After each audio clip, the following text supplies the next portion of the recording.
ក្បាលពោះកន្ទុយពោះកូនជាទីស្រឡាញ់មនុស្សយើងគ្រប់គ្នាមិនត្រូវការទុក្ខត្រូវការតែសុខប៉ុណ្ណោះប៉ុន្តែព្រោះសត្វលោកត្រូវការសុខជាប់ជំពាក់នឹងសុខទើបមិនរួចពីទុក្ខសុខនិងទុក្ខប្រៀបដូចសត្វពស់មួយខាងក្បាលវាមានពិស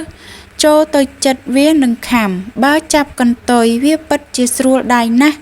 តែបើមិនប្រញាប់លែងទេវានឹងបែរក្បាលមកខំបានដូចគ្នាព្រោះទាំងក្បាលទាំងកន្ទុយវានៅក្នុងទូពោះតែមួយជាមួយគ្នាសក្តីទុក្ខដូចជាក្បាលពោះឯសក្តីសុខដូចជាកន្ទុយពោះសប្បាយចិត្តជាសុខថ្នាំងថ្នាក់ចិត្តជាទុក្ខរមែងកើតអំពីម៉ែឪជាមួយគ្នាគឺអវិជ្ជានិងតណ្ហានោះឯងដូច្នេះហើយបានជាពេលខ្លះមាននៅសក្តីសុខហើយចិត្តក៏នៅមិនសប្បាយមិនស្ងប់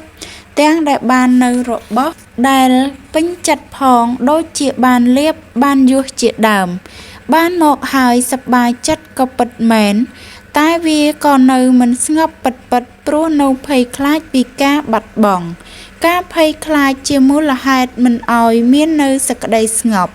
ពេលខ្លះត្រូវវិនាសទៅពិតក៏រឹតរឹងតែជាទុក្ខក្រៃលែងនេះសម្ដែងឲ្យឃើញថាសុខពិតមែនតែមានទុក្ខច្រឡោកច្រឡំជាមួយផងហៅថាសមិស្សសុខគឺជាសុខដូចចាប់ពស់ត្រង់កន្ទុយឬដូចត្រីចាប់នុយនឹងផ្លែសន្ទូចក្បាលពស់ខំងាប់ជាប់នៃទុក្ខកន្ទុយសំសុខស្រណុកចាប់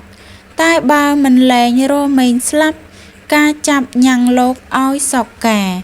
សប្បាយហើយទុក្ខសុខហើយសោកនេះហើយរារោគឬតណ្ហាស្រឡាញ់ហើយឆ្លោះព្រោះកម្មមាអស់ទុក្ខលុះត្រាតណ្ហាខ្សែ